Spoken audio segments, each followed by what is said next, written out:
नमस्कार दोस्तों, आज हम भगवान श्री कृष्ण द्वारा बताई गई कई बातों के बारे में जानेंगे।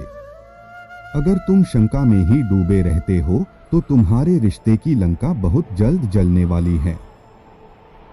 जो व्यवहार आपको दूसरों से पसंद ना हो, ऐसा व्यवहार आप दूसरों के साथ भी ना करें। आप ही अपना मित्र और आप भी अपना शत्रु है, क्योंकि स्वयं का पतन और उद्धार दोनों आप निर्धारित करते हैं। याद रखना, अगर बुरे लोग सिर्फ समझाने से समझ जाते तो बांसुरी बजाने वाला भी कभी महाभारत होने नहीं देता।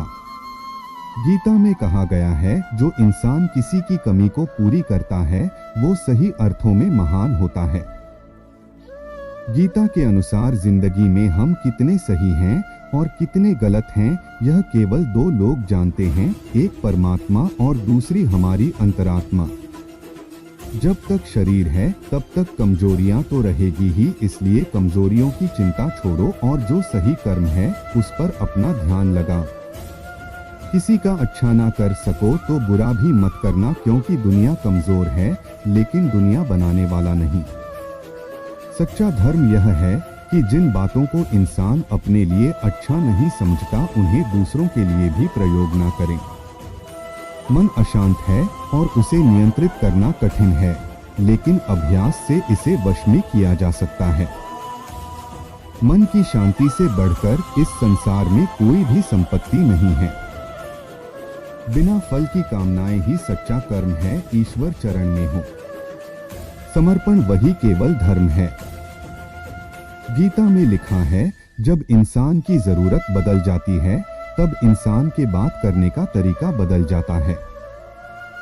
चुप रहने से बड़ा कोई जवाब नहीं और माफ कर देने से बड़ी कोई सजा नहीं। जो मन को नियंत्रित नहीं करते उनके लिए वह शत्रु के समान कार्य करता है।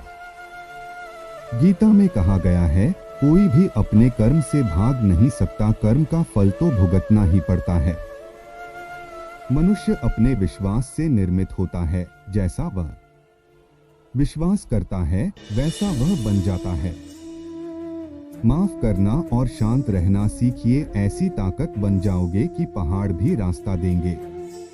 इतिहास कहता है कि कल सुख था, विज्ञान कहता है कि कल सुख होगा, लेकिन धर्म कहता है अगर मन सच्चा और दिल अच्छा हो तो हर रोज सुख होगा।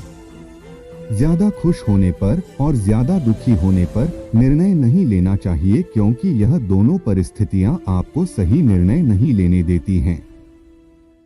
जिस मनुष्य के पास सब्र की ताकत है, उस मनुष्य की ताकत का कोई मुकाबला नहीं कर सकता। जो होने वाला है वो होकर ही रहता है और जो नहीं होने वाला वह कभी नहीं होता। ऐसा निश्चय जिनकी बुद्धि में होता है उन्हें चिंता कभी नहीं सताती है। इंसान हमेशा अपने भाग्य को कोसता है, यह जानते हुए भी कि भाग्य से भी ऊंचा उसका कर्म है जिसके स्वयं के हाथों में है। न तो यह शरीर तुम्हारा है और न ही तुम इस शरीर के मालिक हो। यह शरीर 5 तत्वों से बना है, आग, जल, वायु, पृथ्वी और आकाश। एक दिन यह शरीर इन्हीं 5 तत्वों में विलीन हो जाएगा। सत्य कभी दावा नहीं करता कि मैं सत्य हूं, लेकिन झूठ हमेशा दावा करता है कि सिर्फ मैं ही सत्य हूं। सही कर्म वह नहीं है जिसके परिणाम हमेशा सही हो, अपितु सही कर्म वह है जिसका उद्देश्य कभी गलत ना हो। जन्म लेने वाले के लिए मृत्यु उतनी ही निश्चित है जितना कि मृत होने वाले के लिए जन्म लेना। इसलिए जो अपरिहार्य है उस पर शोक मत करो। धरती पर जिस प्रकार मौसम में बदलाव आता है, उसी प्रकार जीवन में भी सुख दुख आता जाता रहता है। परिवर्तन ही संसार का नियम है। एक पल में हम करोड़ों के मालिक हो जाते हैं और दूसरे पल ही हमें लगता है कि हमारे आप कुछ भी नहीं है।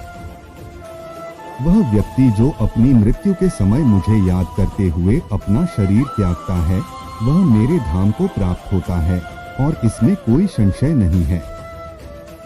मानव कल्याण ही भगवत गीता का प्रमुख उद्देश्य है, इसलिए मनुष्य को अपने कर्तव्यों का पालन करते समय मानव कल्याण को प्राथमिकता देना चाहिए। मनुष्य अपने विश्वास से निर्मित होता है।